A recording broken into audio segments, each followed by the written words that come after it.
Well, Atmanirbhar Bharat, welcome to our special show, Atmanirbhar Bharat or Self-Reliant India campaign. That's the vision of New India dreamt by the Prime Minister Narendra Modi, and this particular campaign encourages or aims to encourage entrepreneurship in the country and help it become self-reliant in all possible aspects. The topic today we are discussing is about the government taking major steps in helping our farmers become Atmanirbhar in Krishi or agriculture. Defence Minister Rajnath Singh, as we speak, will lead the talks today with the farmers protesting in and around Delhi since last week. Home Minister Amit Shah, Agriculture Minister Narendra Singh Tomar at the BJP Chief JP Nadda's house ahead of the discussions that are expected to take place at 3 p.m. in the afternoon. This is the second meeting between the top BJP leaders in less than 44 hours amid protest against those contentious farm laws. The government will try and assure the farmers today about the new agriculture laws and dispel all the rumors over the minimum support price for their produce. Well, is the farmers' protest hijacked by political interest? We'll take a look at also that. But let's get started on this program on is there a misinformation campaign that's been running, high and dry, especially when it comes to this particular farmers bill. We'll try and get answers to all these questions in the next 60 minutes. Let's get started. I am Anil Thomas. With me this afternoon is my co-anchor CS Joshi. CS Joshi, good afternoon. Good afternoon. और अगले एक घंटे के दौरान हमारे साथ विशेष मेहमान भी यहाँ पर मौजूद होंगे और हम बात करेंगे कि पिछले कुछ सालों में केंद्र सरकार की ओर से किसानों के लिए क्या कुछ किया गया है, जो नए कृषि कानून लाए गए हैं उससे किसानों को क्या कुछ फायदा होगा और किसानों के बीच में जो भ्रम फैलाए गए हैं उन भ्रमों की हकीकत क्या है, इस बारे में हम बातचीत करेंगे। और जैसा कि आप जानते हैं कि आज किसानों और केंद्र सरकार के बीच में बातचीत होनी है, उसको लेकर के केंद्रीय कृषि मंत्री नरेंद्र सिंह तोमर ने बयान दिया। क्या कुछ बयान दिया, अनिल आपको बताएंगे। Well, exactly. There is a lot of myth that's being circulated. There are a lot of facts that need to be put here.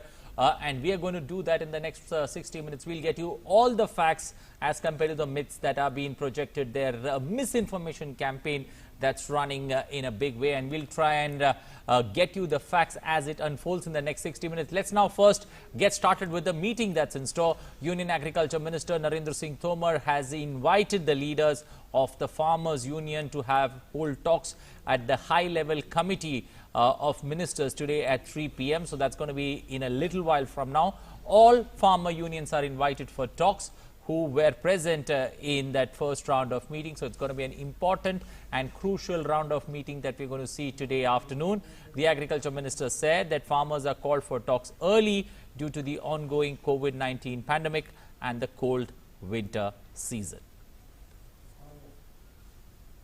1 दिसंबर को दोपहर 3 बजे विज्ञान भवन में उन सभी किसान यूनियन के नेताओं को आमंत्रित किया गया है जो पहले दौर की वार्ता में उपस्थित थे। मैं आपके माध्यम से सभी किसान यूनियन के महानुभावों को और किसान बंधुओं को यह आग्रह करना चाहता हूं कि आंदोलन का रास्ता त्याग कर वो चर्चा करें और विज्ञान भवन में पधारें। चर्चा से जो रास्ते निकल सकते हैं वो सरकार उस पर विचार करने के लिए पूरी तरह पहले भी तैयार थी और आज भी तैयार है। The Agriculture Minister further added that this particular farm bill has nothing to do with MSP. कानूनों का MSP से कोई लेना देना नहीं। MSP पहले भी चालू थी, अभी भी MSP पर खरीद हुई है। कृषि सुधार कानून ये किसान के जीवन में बदलाव लाने के लिए रिफॉर्म किए गए थे और निश्चित रूप से किसान के हित के ही हैं। और आपको बता दें कि कल प्रधानमंत्री वाराणसी में थे और प्रधानमंत्री ने काफ़ी मजबूती के साथ जो कृषि सुधार किए गए हैं उसकी बात वहां पर रखी। उन्होंने सरकार का पक्ष रखा। आपको ये भी बता दें कि प्रधानमंत्री की बात पर पूरा देश विश्वास करता है, प्रधानमंत्री की बात पर आज पूरा विश्व विश्वास करता है। और प्रधानमंत्री ने क्या कुछ कहा, प्रधानमंत्री ने कहा कि कृषि सुधारों पर एक बार फिर से उन्होंने अपनी बात रखी। पीएम मोदी ने कहा कि नए प्रावधान किसानों के हित में है। उन्होंने विपक्ष पर किसानों में भ्रम फैलाने का आरोप लगाया और कहा कि उनकी सरकार का ट्रैक रिकॉर्ड किसानों के हित में फैसले लेने का रहा है और अभी जो फैसले लिए गए हैं उनका फायदा हर किसान को मिलेगा। मैं मेरे किसान भाई बहनों को कहना चाहता हूं और मां गंगा के घाट पर से कहना चाहता हूं, काशी जैसी पवित्र नगरी से कह रहा हूं, अब छल से नहीं, गंगा जल जैसी पवित्र नीयत के साथ काम किया जा रहा है। जिन किसान परिवारों की अभी भी कुछ चिंताएं हैं, कुछ सवाल है, तो उनका जवाब भी सरकार निरंतर दे रही है, समाधान करने का भरपूर प्रयास कर रही है। प्रधानमंत्री नरेंद्र मोदी की सरकार ने किसानों के कल्याण को हमेशा से अपनी शीर्ष प्राथमिकता में से रखा है। हाल में ही संसद के सत्र के दौरान किसानों के कल्याण के लिए 3 ऐतिहासिक कृषि सुधार कानून बनाए गए, जिनसे किसान दशकों के बंधन से मुक्त हुआ। हालांकि इन सुधारों पर कुछ दलों की ओर से किसानों के बीच भ्रम फैलाया गया, जिसकी वजह से किसान आंदोलन कर रहे हैं। सोमवार को अपने संसदीय क्षेत्र वाराणसी पहुंचे पीएम मोदी ने देश के किसानों को भरोसा दिया कि गंगा के जल के समान पवित्र नियत से कृषि सुधार किए गए हैं, और उन्हें भरोसा दिया कि जिन किसानों को कुछ शंकाएं हैं, वो भी भविष्य में इसका फायदा उठाएंगे। दशकों का छलावा किसानों को आशंकित करता है। आशंकाओं के आधार पर भ्रम फैलाने वालों की सच्चाई लगातार देश के सामने आ रही है। जब एक विषय पर इनका झूठ किसान समझ जाते हैं, तो ये दूसरे विषय पर झूठ फैलाने लग जाते हैं। देश के किसान इस बात को भली भांति समझते हैं। प्रधानमंत्री वाराणसी से उन लोगों और दलों पर भी बरसे जो किसानों के साथ लंबे समय से छल कर रहे थे और झूठ फैलाने में लगे हुए थे। किसान अगर सरकारों की बातों से कई बार आशंकित रहता है, तो उसके पीछे दशकों का ये लंबा छल का इतिहास है। जिन्होंने वादे तोड़े, छल किया, उनके लिए ये झूठ फैलाना एक प्रकार से आदत बन गई है, मजबूरी बन चुका है। प्रधानमंत्री ने उदाहरणों के जरिए बताया कि उनकी सरकार किसानों के लिए जो कुछ कहती है वो करके दिखाती है। उन्होंने कहा कि पहले की सरकारें घोषणाएं करती थी, किसानों के नाम पर बड़े बड़े कर्ज माफी के पैकेज घोषित करती थी, लेकिन छोटे और सीमांत किसानों तक ये पहुंचते ही नहीं थे। प्रधानमंत्री ने एक बार फिर देश के अन्नदाताओं को भरोसा दिया कि मंडियां और एमएसपी समाप्त नहीं हो रहे हैं। गेहूं पर 3 लाख करोड़ रुपए किसानों को एमएसपी का मिल चुका है, यानी लगभग 2 गुना। अगर मंडियां और एमएसपी को ही हटाना था, तो इतनी बड़ी हम ताकत क्यों देते भाई? प्रधानमंत्री ने देश के अन्नदाताओं को बताया कि नए कानून कैसे उनके लिए उपयोगी हैं और इससे उन्हें क्या क्या फायदा मिलेगा। सरकार की तरफ से प्रकल्प, किसान के लिए विकल्प, और दोनों साथ साथ चले, तभी देश का कायाकल्प होता है। कृषि सुधार कानूनों के लागू होने के बाद से प्रधानमंत्री लगातार ये बात कह रहे हैं कि सुधार किसानों के लिए बेहद अहम है। रविवार को मन की बात में भी पीएम ने कहा कि इन सुधारों से किसानों के लिए नए द्वार खुलेंगे। उधर देश के गृह मंत्री और कृषि मंत्री भी आंदोलन कर रहे किसानों को लगातार यही बात समझा रहे हैं और उनसे वार्ता की भी लगातार पेशकश कर रहे हैं। हालांकि किसानों के मन में अभी भी कुछ भ्रम है। प्रधानमंत्री ने जिस तरह से किसानों के सामने अपनी बात रखी, उससे उम्मीद है कि जल्द किसान भाइयों के मन में भ्रम साफ होगा। भारत माता की। वाराणसी से हरिकेश और राजेश राज के साथ DD news. Well, we listened to what the Prime Minister had to say when it comes to that misinformation campaign that's running far and wide. Let's now listen into the farmers on what they have to say on ground zero, especially when it comes to this particular issue. अब किसान अपनी फसल को स्वतंत्रता के साथ कहीं भी बेच सकता है, जहां अच्छे दाम मिलेंगे वहां अपनी फसल बेच सकता है। केंद्र सरकार का यह निर्णय किसान भाइयों के हित में है। हम बहुत खुश हैं इस चीज़ से कि हमारी मतलब खेत पे से ही फसल बेच सकते हैं हम, मतलब कि वो बाहर भी मतलब जाके मतलब दे सकते हैं। तो बहुत बढ़िया, मतलब हम बहुत खुशी की बात है। मोदी सरकार जो फैसला लिया है बहुत अच्छा है। सरकार ने बहुत अच्छा काम किया कि किसानों के हित में काम किया, तो इससे बिल्कुल किसान के लिए सही बजट और सही पैसे मिलेंगे और इससे किसानों के लिए फ़ायदा ही है। और बिचौलियों से मतलब जो नुकसान होता था किसानों को वो नहीं हो पाएगा। डायरेक्ट किसान अपनी फसल कहीं भी बेच सकता है और मतलब अच्छे दाम ले सकता है। सरकार ने जो धान के मूल्य भी मतलब तय कर दिया है, उसमें कोई दिक्कत नहीं है। वहाँ की जो लोग मतलब इसके विषय में गलत किसानों को भड़का रहे हैं, वो गलत है। और आपको बता दें कि आज किसान संगठनों और केंद्र सरकार के बीच में बातचीत होनी है। 3 बजे किसान संगठनों के साथ बातचीत होनी है और इस बातचीत से पहले इस बातचीत की रूपरेखा को तय करने के लिए जेपी नड्डा के घर पर बीजेपी अध्यक्ष जेपी नड्डा के घर पर वरिष्ठ केंद्रीय मंत्रियों की एक बैठक हो रही है। ये बैठक से जब बैठक के लिए वहां पर वरिष्ठ केंद्रीय मंत्री जा रहे थे तब के दृश्य हम आपको दिखा रहे हैं। केंद्रीय कृषि मंत्री नरेंद्र सिंह तोमर, रक्षा मंत्री राजनाथ सिंह, वाणिज्य मंत्री पीयूष गोयल और केंद्रीय गृह मंत्री अमित शाह वहां पर मौजूद हैं। और क्या बातचीत किसानों के साथ होगी, किस तरह से किसानों को समझाया जाएगा, जो उनके दिमाग में भ्रम है उनको कैसे दूर करेंगे, इस सब को लेकर के वहां पर रूपरेखा तैयार हो रही है। केंद्रीय कृषि सचिव संजय अग्रवाल को भी बैठक में बुलाया गया है।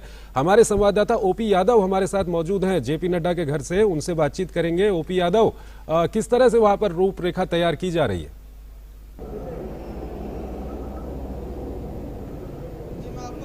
केंद्र सरकार का जो एजेंडा है वो गांव, गरीब और किसानों के कल्याण के प्रति हमेशा रहा है। 2014 से जब प्रधानमंत्री जी की सरकार बनी है मोदी जी की, तब से किसानों के हित में नए नए निर्णय लिए गए हैं। कृषि सुधारों के लिए जो 3 बिल लाए गए वो भी उसी का एजेंडा है। किसानों के हित में ये बिल लाए गए ताकि किसानों को उनकी उपज के वाजिब दाम मिले। लेकिन कहीं न कहीं जो बिल लाने के बाद भ्रम की स्थिति किसानों में पैदा हुई, उससे आंदोलन हुआ और इसी को लेकर ये बैठक चल रही है। इसमें पीयूष गोयल है, रक्षा मंत्री राजनाथ सिंह है, गृह मंत्री अमित शाह है, नरेंद्र तोमर और गृह सचिव संजय अग्रवाल भी मौजूद है। इस बैठक का निर्णय यही होगा कि किसानों के हित में किस तरह सार्थक निर्णय लिया जा सके और जो बिल है उनमें किस तरह महत्वपूर्ण जो इश्यूज है जिसको लेकर किसानों को भ्रम है उसको स्पष्ट किया जा सके। और इसी संदर्भ में 3 बजे विज्ञान भवन में भी बैठक होगी। इससे पहले एक बार 32 किसान संगठनों के साथ उच्च स्तरीय मंत्रियों की वार्ता हो चुकी है, जिसमें किसानों को समझाया गया है। काफी कुछ किसानों को समझ में आया, लेकिन कुछ मुद्दे बचे हुए हैं जिनको लेकर जो आशंका बनी हुई है उसको स्पष्ट करने और उसके निराकरण के लिए ये बैठक चल रही है। उम्मीद है इसमें किसानों के जो मुद्दे हैं, उनकी जो मांगे हैं, उसके सकारात्मक हल के साथ इस समस्या का सकारात्मक निदान हो, इसको लेकर ये बैठक चल रही है। जी ओपी, अगर बात करें 3 बजे जो दल है, जो फार्मर्स एसोसिएशन के दल है उनसे मीटिंग है, उसके पहले क्या सरकार के वरिष्ठ नेता यहाँ मिल रहे हैं, क्या मंथन कर रहे हैं कि किस तरह की रूपरेखा होगी जब वो बातचीत के दौर पे उतरेंगे?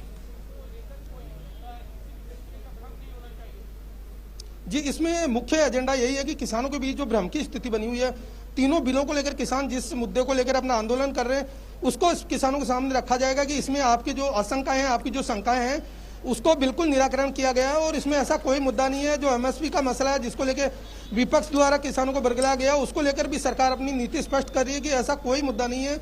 किसानों के हित में ये बिल है और आगे की जो रणनीति होगी वो किसान जो संगठन है उनकी चर्चा करने के बाद बनाई जाएगी।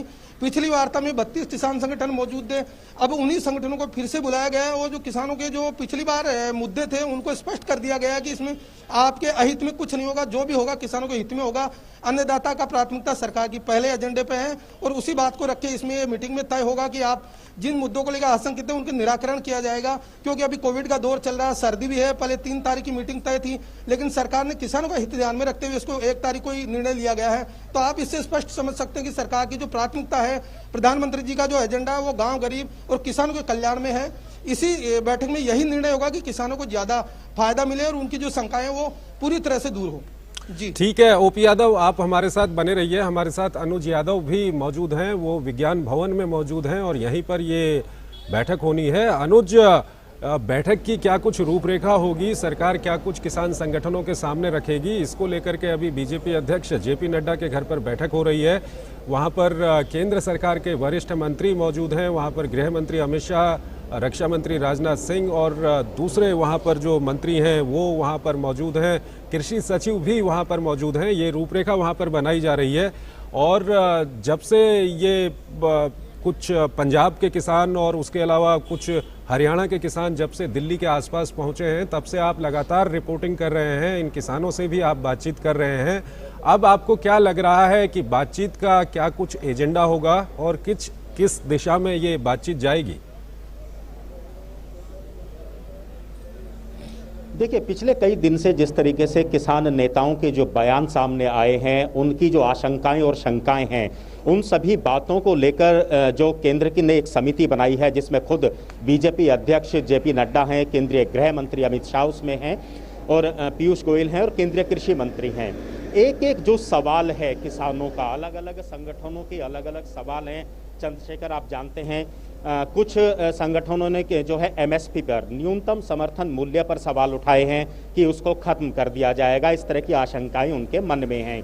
कुछ किसान कॉन्ट्रैक्ट जो फार्मिंग है उसको लेकर जो है सवाल उठा रहे हैं, उनकी शंकाएं हैं। और जिस तरीके से जो एसेंशियल कमोडिटी एक्ट को ख़त्म किया गया है नए कानून के तहत, उस पर किस तरीके से उनको समझाया जा सकता है। तो मैं इस बात को कह सकता हूं कि एक एक बिंदुवार जो उनका प्रश्न होगा, किस तरीके से उनकी बातों को समझाया जाएगा और किस तरीके से उनकी वो बात उनकी समझ में आए, इस तरह की पूरी तैयारी की जा रही है। पिछले कई दिन के अंदर लगातार हमने जो किसान नेताओं की जो प्रेस कॉन्फ्रेंस हुई है, मीडिया के माध्यम से जो उन्होंने सवाल उठाए हैं, अमूमन उन सभी सवालों को मद्देनज़र रखते हुए आपस में एक जो केंद्रीय समिति बनी है इस आंदोलन के समाधान के लिए, एक एक बिंदु पर वो बातचीत करके किसानों को इस बात को समझाएंगे। दूसरी बात जो आपने की कि यहाँ पर 32 किसान संगठन है। मैं इस समय दिल्ली के विज्ञान भवन में हूँ। जो 32 किसान संगठन हैं उनको आमंत्रित किया गया है, उनको कल देर रात ही आमंत्रण भेज दिया गया था। तो कुल मिलाकर उसमें पंजाब के किसान भी हैं, राजस्थान के किसान भी हैं, उत्तर प्रदेश के, पश्चिमी उत्तर प्रदेश के किसान हैं, हरियाणा के किसान हैं। अलग अलग जो किसान संगठन हैं उनके अलग अलग मुद्दे हैं, अलग अलग सवाल और प्रश्न हैं, जिनका समाधान और जिनका जवाब देने के लिए अभी बैठक चल रही है। अनुज, एक रिपोर्टर की हैसियत से आप, क्योंकि इन लोगों से आप मिले हैं जो सिंघू बॉर्डर पे जमा है, या बुराड़ी में कुछ लोग आए हुए हैं, या गाजीपुर बॉर्डर की बात करें, और खुद आप भी किसान बेल्ट से आते हैं, इनसे आपकी बातचीत हुई है। और सवाल दरअसल ये है कि किस तरह से ये सियासत और किस तरह से ये भ्रम चल रहा है, इसको जरा सा एक्सप्लेन कीजिएगा। देखिए, मैं अगर विस्तार से बताऊं, मैं जब ये कृषि कानून संसद से पारित हुए थे, संसद के अंदर बने थे, मैं संसद के अंदर मौजूद था। उस समय भी जो कुछ विपक्षी दल हैं, कांग्रेस सहित, उन्होंने इन कानूनों पर सवाल उठाए थे। लेकिन जो क्षेत्रीय दल हैं, कुछ क्षेत्रीय दल हैं, उत्तर प्रदेश के भी हैं, हरियाणा के हैं, महाराष्ट्र के हैं, राजस्थान के हैं, वो इन बिलों पर सहमत उस समय भी दिखाई दिए थे। पूरा विपक्ष जो है एक इन कानूनों के खिलाफ नहीं था। लेकिन जब ये कानून बन गए, उसके बाद कुछ किसान संगठनों ने, कुछ विपक्षी दलों ने इस तरह की भ्रम की स्थिति फैलाई कि ये जो कानून है ये किसानों को नुकसान देंगे। नुकसान किस रूप में देंगे, किस तरह की भ्रमित बातें की गई, क्या भ्रम फैलाया गया, इसके बारे में मैं आपको बताता हूँ। किसान की जो अभी उपज होती है, 18 से 20 उपज ऐसी होती हैं जिसमें गेहूँ, धान जो है ये मुख्य उपज होती है। इसका सरकार हर साल जो है एक एमएसपी यानी एक न्यूनतम समर्थन मूल्य तय करती है, और इस बात को तय करती है कि किसान की जो उपज है इससे कम पैसे पे नहीं खरीदी जाएगी। पिछले 1 साल पुरानी अगर मैं बात करूं तो इसी केंद्र सरकार ने, मोदी सरकार ने जो एमएसपी का मूल्य है उसको 40% से लेके 100% तक अलग अलग जो उपज है उन पर बढ़ाया था। और मकसद यही था कि किसानों की जो आमदनी दोगुना करने का जो एक लक्ष्य प्रधानमंत्री नरेंद्र मोदी ने रखा है 2022 तक, वो पूरा हो सके। बिल्कुल। अब इस कानून के बनने के बाद ये भ्रम की स्थिति पैदा हुई कि वो एमएसपी जिस पर सरकार उपज खरीदती है उसको खत्म कर दिया जाएगा। लेकिन वो अभी देखिए, इतना समय इन कानूनों को बने हुए हो चुका है चंद्रशेखर, लेकिन अभी तक का इस चालू वर्ष की अगर मैं बात करूं, जो खरीफ की फसल खरीदी गई है 3,16,000 मैट्रिक टन जो है अभी तक वो सरकारी मंडियों के माध्यम से फसलों को खरीदा गया है, जिसमें पंजाब सबसे ऊपर है।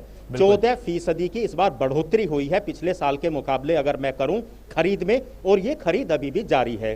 दूसरा जो सबसे बड़ा जो मुद्दा कुछ संगठन, किसान संगठन उठा रहे हैं, वो कह रहे हैं कि जो कॉन्ट्रैक्ट फार्मिंग है, कॉन्ट्रैक्ट फार्मिंग के आने से किसान की जमीन को खरीद लिया जाएगा कुछ व्यापारियों के द्वारा। इसके मैं अगर रूपरेखा और कानून के बारे में बताऊं, ये खास तौर से जो छोटे किसान होते हैं, जो मझोले किसान होते हैं, देखिए, जब भी वो अपनी किसी भी फसल की बुआई करते हैं तो वो कर्जा लेते हैं, खाद के लिए, बीज के लिए बैंक से लोन लेते हैं या फिर कहीं से उधार पैसा लेते हैं। लेकिन जब उसकी फसल खराब हो जाती है या किसी प्राकृतिक आपदा के चलते वो नष्ट हो जाती है तो उसका नुकसान होता है और किसान कर्जे के तले दब जाता है।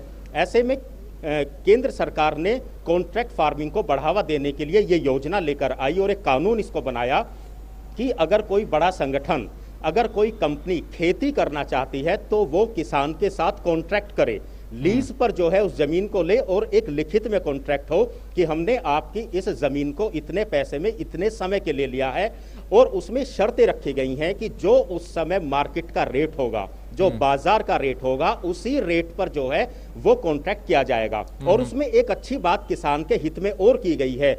आप इस बात को समझिए, अगर बुआई का ये समय है और आज अमूमन रेट है और वो जब फसल पक जाएगी तब रेट अगर बढ़ जाता है तो तब भी बढ़ा हुआ रेट किसान को मिलेगा। लेकिन भ्रम की स्थिति क्या फैलाई गई कि किसानों की जमीन को व्यापारी ले लेगा, किसानों की जमीन को कंपनियां ले लेंगी, जबकि मालिकाना हक किसान का रहेगा।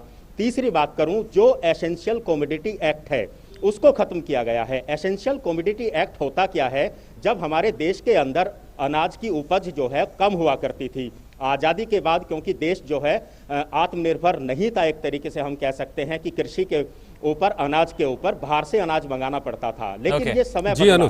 अब 21वीं सदी के अंदर आज देश के अंदर रिकॉर्ड उत्पादन होता है। जब रिकॉर्ड उत्पादन होता है तो एसेंशियल कमोडिटी एक्ट की जरूरत नहीं है। ये किसानों को इस बात को समझाया गया है। जब ये एक्ट हटेगा तो कोई भी व्यापारी किसान से कितनी भी फसल को खरीद कर भंडारण उसका कर सकता है। Okay, Anuj, you've tried to make sense of the myths that are surrounding this particular, or the misinformation campaign that's been propagated pretty hard, especially when it comes to the farmers bill. Remember, the farmers' income need to be doubled, and there need to be some steps taken, especially to help the farmers double their income, and the steps in the right directions being, hitting a roadblock of misinformation campaign there. And we'll try and get some answers to it from a panel of experts that we have lined up for this हमारे साथ विशेषज्ञ यहाँ पर मौजूद हैं और साथ ही साथ हमारी कोशिश ये रहेगी कि जो क्योंकि अभी सरकार की और किसानों की बातचीत चल रही है, किसानों के बीच में जो कुछ किसान हैं उनके दिमाग में जो भ्रम है उसको सरकार दूर करने की कोशिश करेगी, तो हम उस पे ज्यादा जाने के बजाय हम कोशिश करेंगे कि किसानों के हित में क्या कुछ किया गया है। इससे तस्वीर साफ होगी कि किसानों को कितना फायदा होने वाला है। हमारे साथ 3 विशेष मेहमान यहाँ पर मौजूद हैं। हमारे साथ आलोक सिन्हा मौजूद हैं, फॉर्मर एडिशनल सेक्रेटरी हैं मिनिस्ट्री ऑफ एग्रीकल्चर के। हमारे साथ पीसी बोध मौजूद हैं, सीनियर एडवाइजर हैं department of agriculture corporation and farmer welfare के। हमारे साथ सलील सिंघल मौजूद हैं, चेयरमैन हैं सीसीआई एग्रीकल्चर काउंसिल के। फिलहाल हमारे साथ 2 लोग मौजूद हैं। सबसे पहले पीसी बोध साहब, हम आपसे सवाल पूछेंगे कि जो एक लक्ष्य रखा गया है किसानों की आय दोगुनी करने के लिए, उसके लिए पिछले कुछ सालों में और हाल की हम बात करें तो कृषि सुधार जो किए गए हैं ये बहुत बड़े कदम माने जा रहे हैं। किस तरह से आप इनको एक्सप्लेन करेंगे? और कल की बात अगर हम करें तो प्राइम मिनिस्टर ने भी वाराणसी में उन्होंने पूरे जोर के साथ कहा है कि किसानों के हितों के लिए ये सरकार पूरी तरह से काम कर रही है, पवित्र नियत के साथ काम कर रही है। जी, दरअसल में doubling of the farmers income की दिशा में और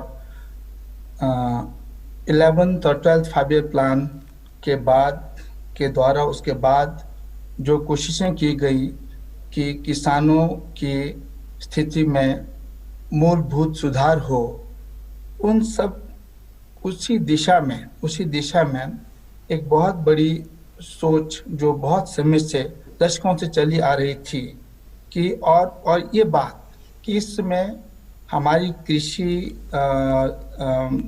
जो है वो एक ऐसी स्थिति में पहुंच गई है जिससे हम प्रचुरता की कृषि कहेंगे, जिसमें हर अनाज, सिर्फ कुछ छोड़कर सभी अनाज प्रचुर मात्रा में पैदा हो रहे हैं। और इस समय देश की आर्थिक नीति का फोकस जो है वो मैनेजमेंट ऑफ द प्लेंटी की ओर है।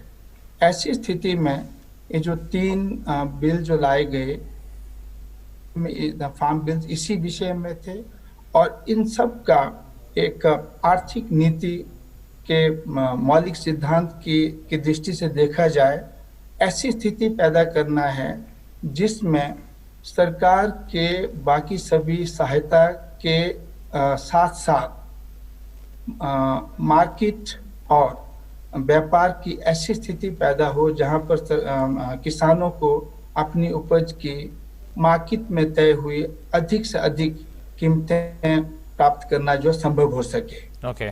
तो इस दिशा में जो एक मैं भ्रांति ना कहकर मैं एक कंफ्यूजन कहूँगा कि ये बात कि लोगों किसानों को लगा कि इससे एमएसपी को खतरा होगा, वो बिल्कुल निराधार है।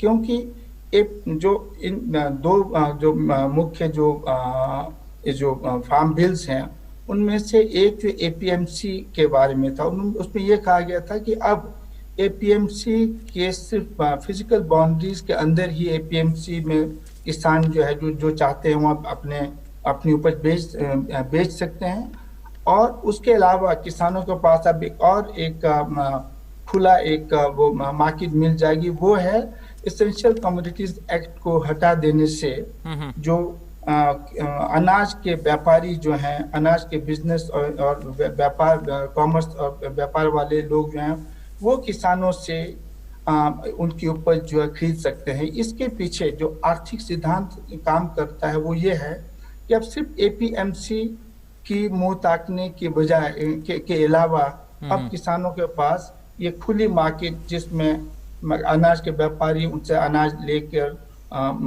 हर तरह से जो है अनाज के इकोनॉमिक्स को सुदृढ़ कर सकते हैं, ये विचार था। अब आप सोचेंगे कि ये अनाज के व्यापार और किसान से क्या संबंध है? किसान से इसका संबंध ये है कि आज की डेट में इससे पहले किसान अगर चाहे भी अपनी उपज को लेकर किसी दूसरी जगह किसी अच्छी मार्केट में पहुंचाना चाहे तो वो संभव नहीं था, क्योंकि छोटे और मार्जिनल किसान जो सीमांत और छोटे किसान जो हैं वो अपनी उपज को लेकर बहुत बड़ी मार्केटिंग की व्यवस्था नहीं कर सकता है। जबकि अब ट्रेड एंड कॉमर्स होने के बजाय ये ट्रेड एंड कॉमर्स व्यापारी जो अनाज के वो किसानों से खरीद कर सही जगह पहुंचाने की स्थिति में जब होंगे तब वही किसानों को अच्छे दाम देने की स्थिति में आएंगे।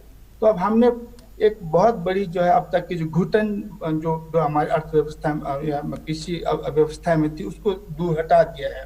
अब जो है कृषि जगत को जो है ये एक खुली मार्केट का फायदा मिलेगा, ये इसके पीछे विचार है। और इसमें कहीं भी एमएसपी रहेगा कहने की जरूरत ही नहीं थी, क्योंकि एमएसपी तो एक चली ऑन गोइंग चीज है और इसके बारे में कोई विचार देने की जरूरत ही नहीं थी। ये थोड़ा जो कहीं कंफ्यूजन हुआ किसानों को, जो उनको समझ लेना चाहिए कि एमएसपी को किसी तरह से इसको का खतरा नहीं है। एमएसपी कंटिन्यूड है, बल्कि फार्म बिल्स के आने के इमीडिएट बाद कुछ दिनों बाद जो है जो एमएसपी अनाउंस किए गए। और अभी जो हमारी सरकार ने जो है हर तरह से खास कर जो 1.5 टाइम्स एमएसपी का जो बीजेपी करंट सरकार ने जो काम किया वो पहले कभी नहीं हुआ है। सो इस तरह से किसानों के लिए हर संभव प्रयत्न किया जा रहा है ताकि प्रचुरता की स्थिति में किसानों को अधिक से अधिक दाम मिलने की स्थिति पैदा हो। We've also got our third guest joining us, Salil Singhal joining us. Salil Singhal is Chairman CII Agriculture Council joining us this afternoon. Good afternoon, sir. Welcome to the show. Let me now come to Mr. Sinha. Mr. Sinha, when you look at this particular, the farmland or the farm produced land is not growing. So, the Prime Minister dreams of the farmers' income doubling. That cannot happen without reforms. So, if you're objecting to reforms, how will your income be doubled at the end of what we're looking at? Yeah, no, you're right. It's like, there are many facets to what is going on. First of all, those who are directing and agitating against the 3 farm laws, they are not offering any view to how to rescue Indian agriculture from the quagmire that it has sunk into. It is contributing so little to the GDP, even though 2/3 of India lives in the villages, that we need reforms in a very big way. Our agriculture has to be modernized, and that modernization cannot happen unless the reforms take place. Okay. Now, the second point is MSP. These farm laws came into being in September. From the 1st of October, the Kharif procurement season began. Okay. All figures show that the MSP operations of paddy are touching record levels, and there's no doubt that when the procurement season is over, then the government would have procured more paddy under MSP than even last year. So therefore, this apprehension that MSP is going to die down is completely incorrect and needs to be dispelled. Okay. The third point is, half the people who live in the villages, they do not have any land. Another 25% who live in the villages, they have less than 1 acre of land. So 75% of the farmers in any case have no food grains to sell to the FCI and other government agencies under MSP. Okay. It is the highest 25%, of whom less than 1/4 have a marketable surplus. So it is basically up to 10% of the farmers who take part in the MSP operations. It is they who are, to some extent, a bit scared that because of stray comments here and there, MSP operations would come to an end. As the current Kharif procurement season has shown, MSP operations are going on at a very record level. Now, the last point for the moment, why is the agitation looks like principally in Punjab? It is because in Punjab, the RTR system in the mandis is very well set, and because of the MSP operations, in which the RTRs collect 2.5% RTR service charges, and the government collects about 4% of the mandi charges, all this amounts to about 5,000 crore rupees per year, which is paid by the government to the RTRs and to the state government. It is these two sectors put together who are scared that if the MSP operations come down, then their current levels of income will come down. Now, my last point is, why are they scared? They are scared because the farmer is being liberated from the majburi of having to sell only at mandis and to the RTRs. So if the farmer is allowed to sell outside the mandis to the private player who is not an RTR and yet is able to give more money than the RTR, then the RTR and the state government are quite correctly scared that the farmer will go to the non-RTRs for the MSP also, and the RTR will lose his current levels of income. So therefore, it is basically a fear in the minds of the RTRs of Punjab, a fear in the mind of the state government that the present 5,000 crore or so that they collect every year will come down. Okay. But what has to be remembered is that the farmer would now be empowered to sell to anyone he wishes. And in the 21st century, in the age of reforms, in the age of competitiveness, there is no way on which these reform acts can be opposed. They will add to competitiveness in the Indian agriculture marketing operations, and agriculture in India would get modernized. Sinha साहब, सवाल आपसे ही है। दरअसल अभी कुछ देर पहले जो देश भर में जो किसान क्या कुछ सोचते हैं नए कृषि कानूनों को लेकर, और पिछले दिनों में जो कुछ कदम उठाए गए हैं वो भी हमने दर्शकों को दिखाए थे। किसान काफ़ी खुश थे, और सवाल अनिल ने ही आपसे पूछा था, और साथ ही साथ क्योंकि ये जो पूरा एजिटेशन देखने को मिल रहा है, ये पंजाब और दिल्ली एनसीआर के आसपास में ये एजिटेशन देखने को मिल रहा है, तो हिंदी में हम आपसे जानना चाहेंगे कि क्या कारण है जो भ्रम इस पर्टिकुलर इलाके में फैलाया जा रहा है और क्यों फैलाया जा रहा है? देखिए अब मैं आपको दोबारा हिंदी में 5 पॉइंट्स मैं दर्शकों को गिनाना चाहूंगा। देखिए, सबसे पहले तो जो हमारे देशवासी जो गांव में रहते हैं, उनमें से आधों के पास तो जमीन है ही नहीं, ऑल्दो वो औरों के फील्ड्स में काम करते हैं। नाउ जो बाकी आधा रह गया उसमें से 25% वो हैं जिनके होल्डिंग्स 1 एकड़ से कम है, तो वो तो जितना भी उगाते हैं उतना सब वो खा जाते हैं, वो सरकार को एमएसपी के अधीन बेच नहीं पाते। बाकी जो 25% रह गया उनमें से केवल करीब 10% से ज्यादा नहीं है जिनके पास इतना मार्केटेबल सरप्लस है कि वो एफसीआई और अन्य एजेंसीज को एमएसपी के अधीन वो बेच पाएंगे। बिल्कुल। पॉइंट नंबर 2, जो एक गलतफहमी लगता है कि थोड़ा स्प्रेड आउट हो गया है कि एमएसपी बंद हो जाएगा। देखिए, ये रिफॉर्म एक्ट सितंबर में आए थे, 1 अक्टूबर से खरीफ प्रोक्योरमेंट सीजन शुरू हुआ। उसके आंकड़े अभी पंजाब, हरियाणा प्लस देश के अन्य प्रांतों में जहां धान का प्रोक्योरमेंट होता है उससे साफ जाहिर है कि एमएसपी प्रोक्योरमेंट में कोई बाधा नहीं हुआ है, और जब तक 1-8 महीने और बाद तक ये प्रोक्योरमेंट सीजन जब चलता रहेगा तो फाइनल आंकड़े ये दिखाएंगे कि एमएसपी ऑपरेशंस के अधीन धान का खरीद पिछले साल से भी ज्यादा हुआ है। थर्ड पॉइंट ये है कि देखिए, ये एजिटेशन क्यों लग रहा है कि पंजाब सेंट्रिक है, कि पंजाब में ज्यादा है।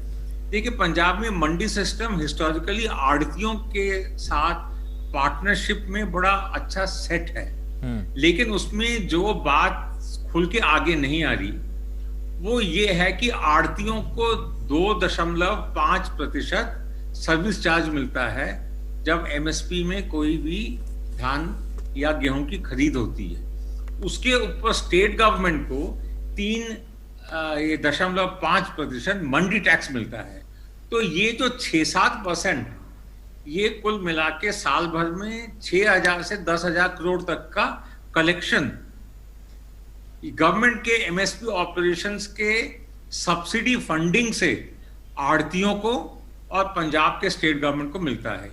इनके दिल में ये डर है कि यदि किसान को इस मजबूरी से छुड़ा दिया जाए कि वो आड़तियों के अलावा जिसको चाहे बेच सकते हैं, मंडी के बाहर भी बेच सकते हैं, तो इनके मन में आशंका ये है कि नॉन आड़तिया मंडी के बाहर सीधे गांव में जाके किसान से एमएसपी से ज्यादा भाव में भी धान और गेहूं खरीदेंगे। वो जब होगा तो आड़तियों का मंडी में ऑपरेशन थोड़ा कम हो सकता है। इसलिए ये उनके मन में डर है कि यदि किसान को हमारे, अब मैं कौन सा शब्द यूज करूं, चुंगल, आड़तियों को डर ये कि अगर हमारे चुंगल से किसानों को मुक्त कर दिया जाए तो स्वाभाविक है कि उनका इनकम कम हो जाएगा। मान लीजिए मैं जब रोज सुबह सब्जी खरीदने जाता हूँ या अंडा, दूध, ब्रेड खरीदने जाता हूँ, अगर मुझे कहा जाए कि भाई तुम केवल एक ही दुकान से खरीदोगे और अगर ये 50 साल तक चलता रहा, उसके बाद अगर 3-4 दुकान और जाए तो वो जो इकलौता दुकान था उसके मन में आशंका होगी ही होगी। लेकिन हमें ये चीज ध्यान में रखना होगा कि हम सबको मिलके किसानों का हित देखना है, ना कि स्टेट गवर्नमेंट का, ना कि केवल आड़तियों का। किसान को अगर मुक्त कर दिया जाए तो 21वीं सदी में सबका कहना ये है कि इकोनॉमिक डेवलपमेंट तब होगा जब कंपटीशन होगा। अगर किसान को इस चीज से मुक्त कर दिया और कंपटीशन बढ़ेगा तो अपने आप ही एग्रीकल्चर सेक्टर में कैश फ्लो ज्यादा बढ़ेगा, उसका कंट्रीब्यूशन टू जीडीपी ज्यादा होगा, फार्मर का इनकम काफी हद तक बढ़ेगा।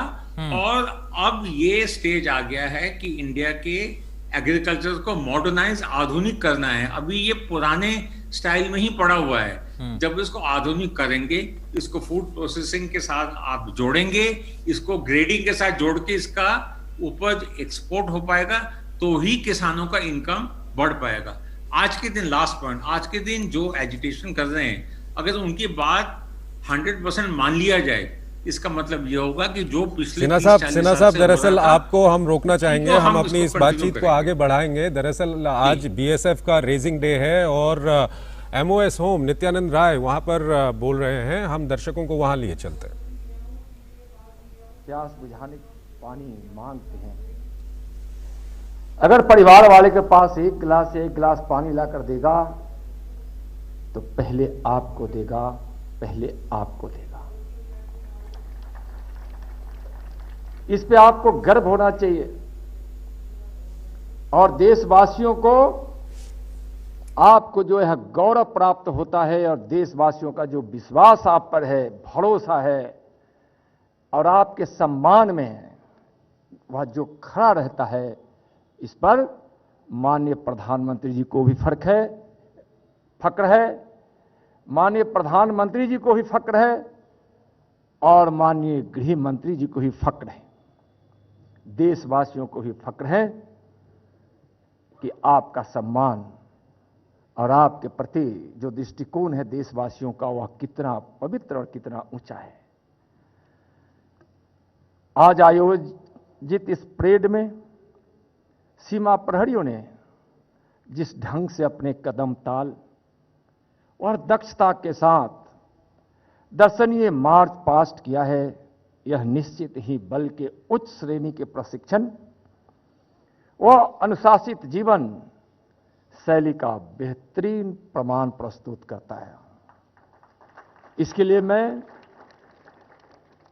सीमा सुरक्षा बल के अधिकारियों को और जवानों को भी मैं इसके लिए प्रशंसा करता हूं। आप सब महसूस भी करते हैं।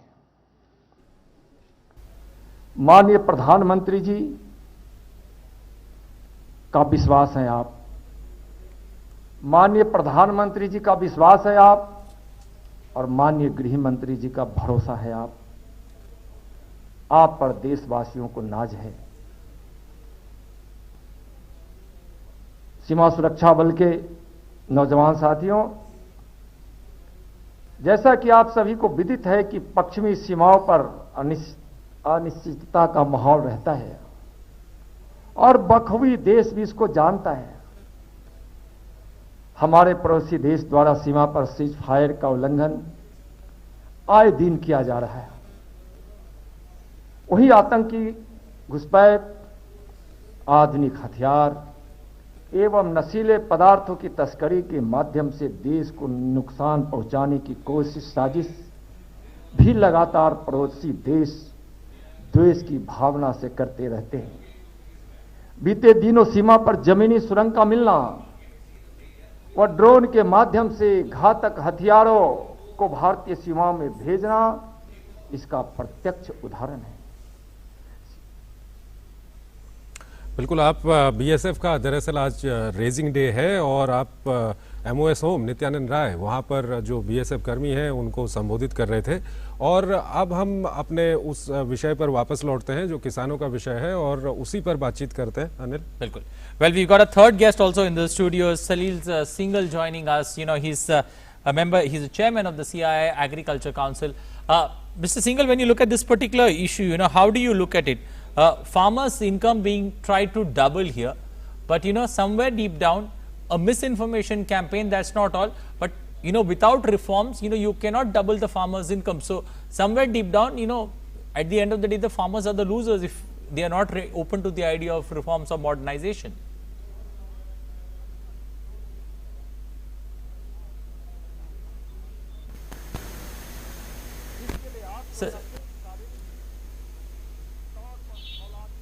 Sir, I think your audio is mute. You need to unmute your audio. Yes. Yes, we can hear you. Alok explained this very well, and there is a very simple mathematics to all this. There's 4% mandi tax, 2.5% merchant tax. That money will now go directly to the farmer from a private buyer. So automatically he has got a 6.5% more in his kitty. This amount that he talked of 5,000 to 7,000 crores that goes to the commission agents is really divided in about 300 to 500 families. Okay. And this sector, this segment is a private segment. It's not a government aradhya. So to position large companies against private aradhyas and calling them as private sector going to exploit the farmers, I'm sorry, I cannot subscribe to that theory. They're as private as I am as a company, or ITC or Reliance or Mahindra's. Having said that, so 6.5% is a clear gain there. Second point is it's divided in 400-500 families. And this money making has been going on for years. What is the other way the money is made? And I'm not talking out of not knowing it, but this is based on facts. When we have conducted a detailed study of how the mandis work. And I think it's important to understand this. So when a guy goes with his tractor or his trolley and says, like, here is 100 quintals of my wheat or 10 quintals of my wheat, there are limited 4 or 3 Adatiyas who are assigned to that mandi. And by law, the mandi cannot appoint more Adatiyas. So this is a very first-class case for making a cartel. Now, the man and the farmer, and I have talked to a couple of farmers on this. In fact, they're related to me, and he was explaining to me the story. When there, all the 3 had identical rates for that day. And somebody touched his grain, he said, oh, this has got moisture, this has got too much of impurities, I am not sure your quality is good. So what you do is you leave it here, this is the price I will pay. Take 20%, 15% now, and you come back to me after 10 days, we'll wait for you and give you the money. And in that money, he says, I'll have to bag it, I'll have to clean it, I'll have to do this, that, and the other. So if the MSP is rupees 100, I'll pay you 80 rupees because I have a lot of expenditure to incur. The third aspect of the Adatiya's action is what? He supplies pesticides, fertilizers, seeds, etc. to the farmers on credit. So he is able to negotiate a very strong price with the manufacturers. Then he supplies to them on credit and charges them anywhere between 2 to 3% interest on that credit period. So there is again money to be made in that game. Okay. So as he said, as Alokji said, Changul, this is what we call a gridlock. That is precisely what is happening. So just imagine 500 families losing hundreds and hundreds of crores of income is a very obvious explanation of the challenge that we are facing. Go back to the system. When did we start MSP? Did the country ever buy all the products on MSP? Why was there no hue and cry when MSP was taken away on fruits and vegetables? And what is the condition today? If you look at historically, 70% of Punjab's wheat is procured on MSP, whereas UP only 10%, Rajasthan 16%. Okay. Rice 92% is procured from Punjab, whereas all India average is 44%. What have those farmers done to suffer the loss of not getting the MSP? What are the prices? If you look at the price per quintal, it's 1888 in Punjab, okay. UP 1670, and Chhattisgarh and Tamil Nadu are 1525 rupees per quintal. What is it? So why is this happening? Because the Punjab farming community through the Aditya over a period of years has done it. Now, what did the Modi Sarkar do in the last 6-7 years? It started focusing on agriculture. We began to look at the construction of rural loads at a breakneck speed.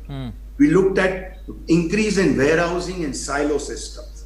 We looked at the introduction of insurance and getting the crop insurance business sorted out. It is still a lot of mess, I would be very honest in saying it. But what pleases me is that there is a clear focus on sorting it out.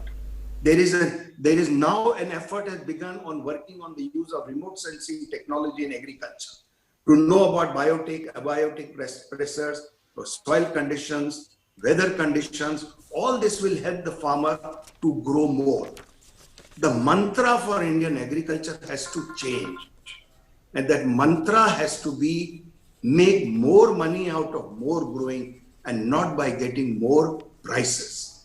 The key challenge, if we want to be globally competitive, if we want to become the food granary of the world, and which we can, lies in producing it at the most cost-effective prices.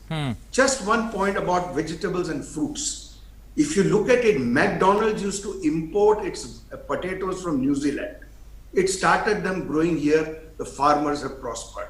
We did a phenomenal work in Maharashtra for grapes. And I'm so proud to see that 150,000 tons of fresh grapes are exported all over the world. So we can do it. What happened to oranges? Okay. Pepsi put in the money.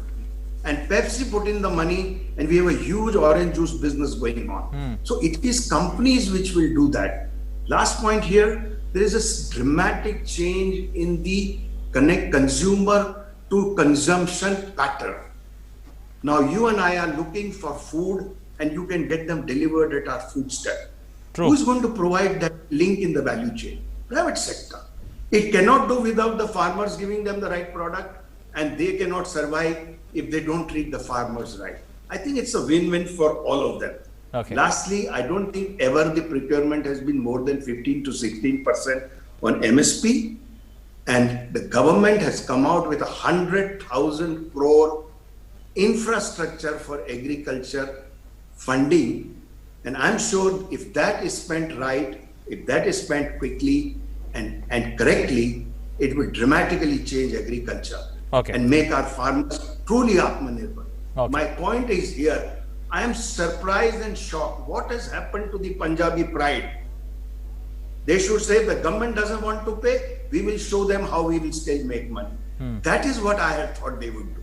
Okay. But I'm sorry, it's got politicalized and that's unfortunate. Thank you. ठीक है, हमारे साथ PC बोध साहब हमारे साथ लगातार जुड़े हुए हैं।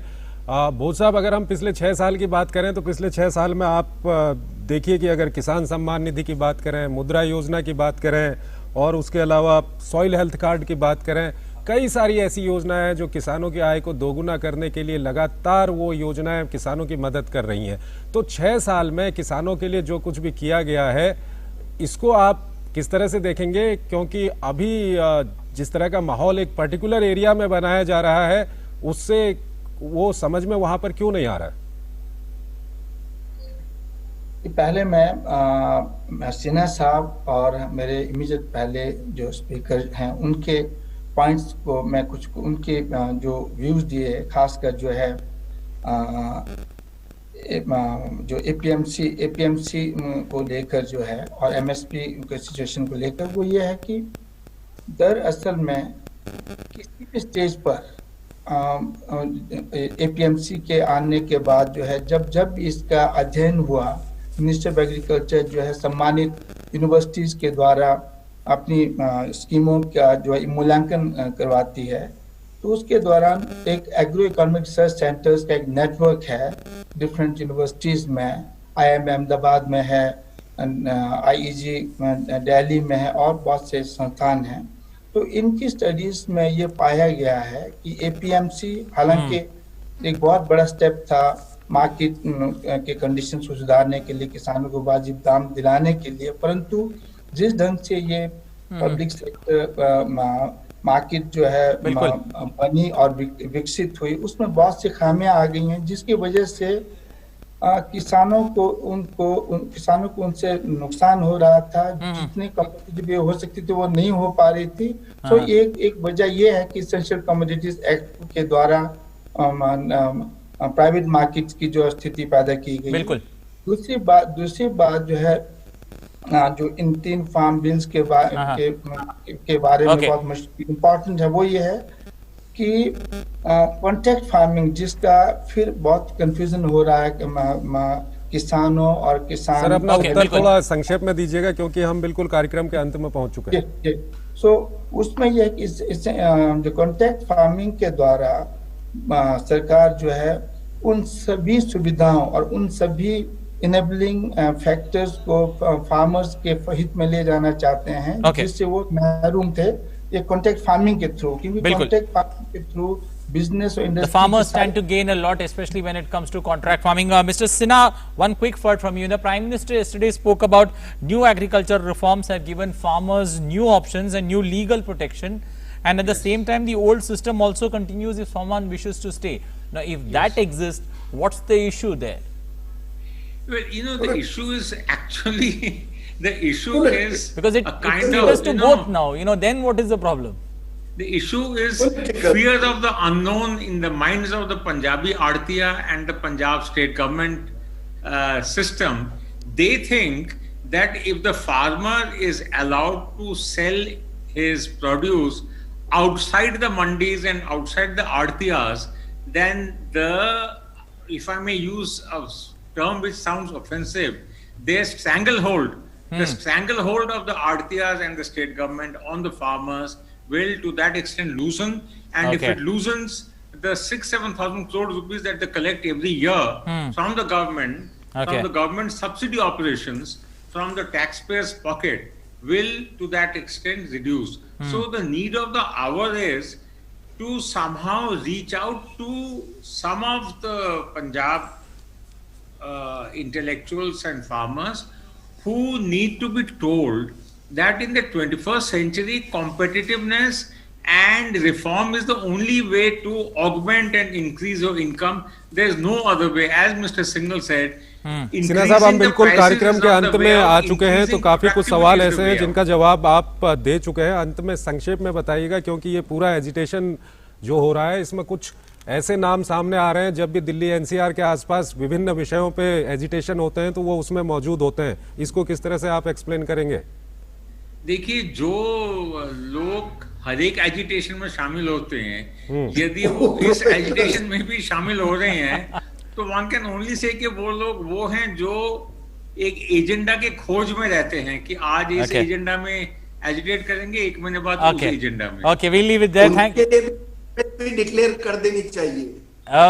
Okay, we'll leave it there. Thank you and appreciate all three gentlemen, all three eminent experts here joining us this afternoon to give us a view on what exactly, you know, the farmers benefit and how exactly the farmers can benefit, and steps taken by the government, especially when it comes to the farmers' income being doubled, and looking at a blueprint for the farmers where they can grow and where they can look at exponential growth, especially with farming, considering the fact that, you know, with every passing year you get to know the farmland that's available for agriculture is, you know, is slowly narrowing down. There is less of agricultural land that's available.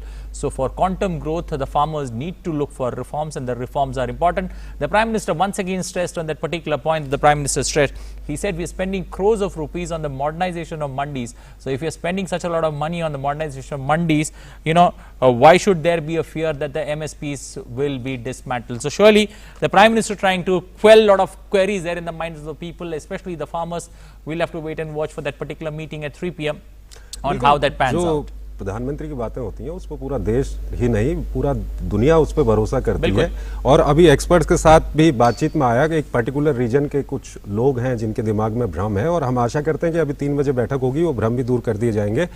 इसी के साथ ये कार्यक्रम यहीं पर समाप्त करते हैं। नमस्कार, बाय बाय, टेक केयर।